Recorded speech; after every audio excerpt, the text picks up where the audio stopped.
కురిసే చినుకు జాడ కనిపించలేదు. కాలువకొచ్చే నీరు కానరాలేదు. పెట్టుబడులు తడిసి మోపడయ్యాయి. చేసేది లేక అన్నదాత పంట విరామం పాటించాల్సి వచ్చింది. బంగారు పంటలు పండే డెల్టా ఒకప్పటి దుస్థితి ఇది. ఇప్పుడు దృశ్యం మారింది. కృష్ణా గోదావరి నదుల సంగమం కర్షకుడి కంటితడి తుడిచేసింది. పట్టిసీమ జలధార కృష్ణమ్మను పలకరించింది. నిద్రలో ఉన్న విత్తుకు ప్రాణం లేసొచ్చింది. అన్నదాత ఇంట గోదారమ్మ సిరులు కురిపించింది. దేశంలోనే అతిపెద్ద ఎత్తిపోతల పథకంగా పేరొందింది పట్టిసీమ. అతి తక్కువ సమయంలో పూర్తయిన సాగునీటి పథకంగా కూడా రికార్డు సృష్టించింది. గోదావరి కృష్ణానదుల అనుసంధానం చేసిన ఎత్తిపోతల పథకంగా అరుదైన ఘనత సాధించింది. 10 లక్షల ఎకరాలకు పైగా సాగునీటిని అందించింది. దేశంలో మిగతా ఎత్తిపోతలకు నమూనాగా మారింది పట్టిసీమ.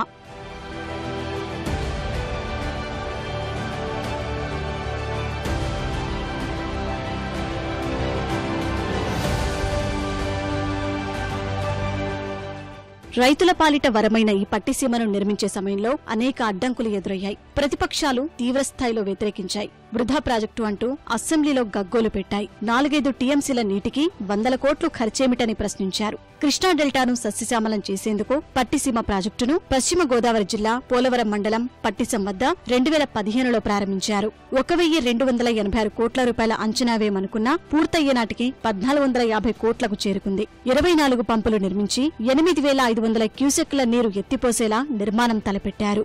4 కిలోమీటర్ల మేర 12 పైప్లైన్ల ద్వారా పోలవరం కుడి కాలువలోకి కలిపారు. 178 కిలోమీటర్లు ఉన్న పోలవరం కుడి కాలువ ద్వారా కృష్ణా జిల్లా ఇబ్రహీంపట్నం వద్ద ఉన్న పవిత్ర సంగమంలోకి కలిపి ప్రకాశం బ్యారేజీ నుంచి కృష్ణా డెల్టాకు నీరందించారు. కేవలం 6 నెలల్లో పూర్తయిన పట్టిసీమ ఎత్తిపోతలను 2015 ఆగస్టు 17న సీఎం చంద్రబాబు ప్రారంభించారు.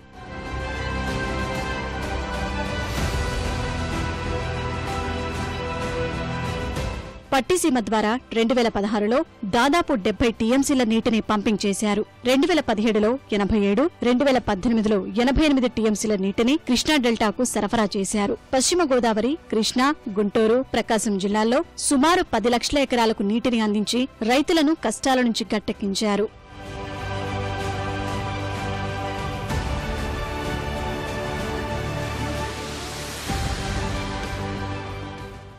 పట్టిసీమ రాకపోతే రైతులు కొంతమంది ఆత్మహత్యలు చేసుకునేవాళ్ళు, వలసలు వెళ్ళిపోయేవాళ్ళు. ఏది అపార్ట్మెంట్లకి కాపలాదారులుగానో లేకపోతే టౌన్లో కూరగాయలు అమ్ముకోవడం, ఏదైనా వ్యాపారం చేసుకోవాలి. ఇవాళ పట్టిసీమ రాకబట్టే రైతు తన కాళ్ళ మీద తను నిలబడ్డాడు. పట్టిసీమ వాటర్ రాకముందు చాలా ఇబ్బందిగా ఉండేదండి. దాళవ ఉండేది కాదండి, సార్వా కూడా ఇబ్బందిగా ఉండేదండి, బాగా ఇబ్బందిగా ఉండేదండి. పట్టిసీమ వచ్చాక నీళ్ళకి ఇబ్బంది లేదండి. పట్టిసీమ ప్రాజెక్టు రాకముందు కృష్ణా డెల్టా రైతుల పరిస్థితి అగమ్యగోచరం. 5 ఏళ్లుగా రైతులు పంటలు పండించుకోలేని దురావస్థ. లక్షల ఎకరాల్లో వరి పంట దెబ్బతింది. పొలాలకు నీరందక డీజిల్ ఇంజన్ల ద్వారా నీటిని తోడుకునేవారు. రోజుకు వందలాది రూపాయలు ఖర్చు చేసే పరిస్థితి. పంటకు పెట్టిన పెట్టుబడి సైతం తిరిగిరాక అనేక మంది రైతులు ఆర్థికంగా భారీగా నష్టపోయారు.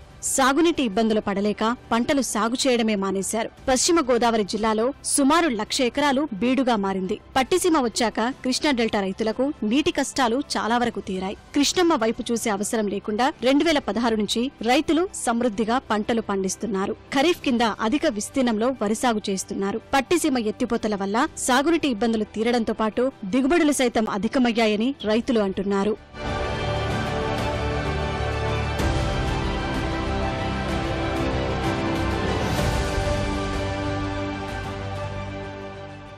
పట్టిసీమ రాకముందు అయితే వాటర్ సరిగ్గా ఉండేవి కాదు. కృష్ణా వాటర్ మాత్రం సరిగ్గా ఉండేవి కాదు.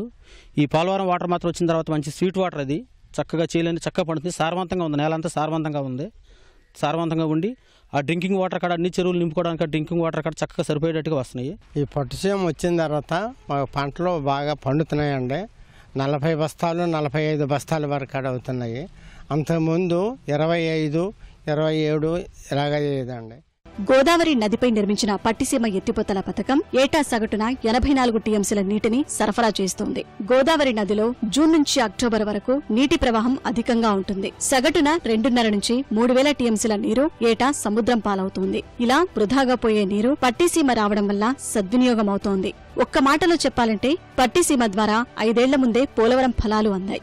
జూన్ 2వ వారంలోనే పట్టిసీమ ద్వారా నీటిని ఎత్తిపోస్తున్నారు. ఖరీఫ్ పంట పూర్తయ్యే వరకు నీటిని సరఫరా చేస్తున్నారు. రైతుల కష్టాలు తీర్చడానికి తాత్కాలికంగా చేపట్టిన పట్టిసీమ ఎత్తిపోతల కృష్ణా డెల్టాకు వరమైంది. పట్టిసీమే లేకపోయింటే గ్రామాలు వదిలి వెళ్లే పరిస్థితి ఉండేదని రైతులు అంటున్నారు.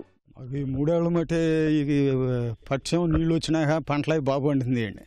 ఆ నీళ్లు తాగుతానికి కానీ అన్నిటికీ బాగుంటుంది. అంతకుముందు నీళ్లు వాటర్ సరింగ్ వచ్చేది కాదు, పంటల దిగుబడి వచ్చేది కాదు సార్. ఈ పక్షం నీళ్ళు వచ్చాక నీళ్ళు ఇబ్బంది లేవు సార్, పంటలు కూడా బాగా పండుతుంది, దిగుబడి బాగుతుంది. సాధారణంగా కృష్ణా డెల్టాలో వరి దిగుబడులు 30 బస్తాలకు మించేవి కావు. పట్టిసీమ నీటితో ఎకరాకు దాదాపు 47 బస్తాల ధాన్యం దిగుబడులు వస్తున్నాయి. ఏటా దాదాపు 10,000 కోట్ల రూపాయల వరకు ధాన్యం దిగుబడులు వస్తున్నట్లు గణాంకాలు చెబుతున్నాయి. కృష్ణా వాటర్ వచ్చినప్పుడు ఎక్కడో పెరిగేటి దగ్గర నుంచి కాలువ ట్రాక్టర్లు పెట్టి తొక్కిచ్చి చేసి అన్నీ చేసుకుని వచ్చేవాళ్ళం. అయినా నీరు వాటర్ వచ్చేది కాదు. ఇప్పుడు మట్టికి చాలా బాగుంది. 3 సంవత్సరాలు మట్టి పంటలు బాగా పండుతున్నాయండి. పోనింగ్ పొంది వచ్చినాక ఆ కృషి చింతమనేని ప్రభాకర్ గారిదేనండి. అది లేకపోతే మాకు పంటలు పండేవి కాదండి, మామూలు బీడుగా ఉండేయండి మొత్తం. ముందు చూపుతో ప్రభుత్వం చేపట్టిన ఈ ఎత్తిపోతల పథకం వేలాది రైతుల కుటుంబాల్లో ఆనందం నింపింది. కృష్ణా డెల్టాను సస్యశ్యామలం చేసి ధాన్యరాశులు కుమ్మరించింది.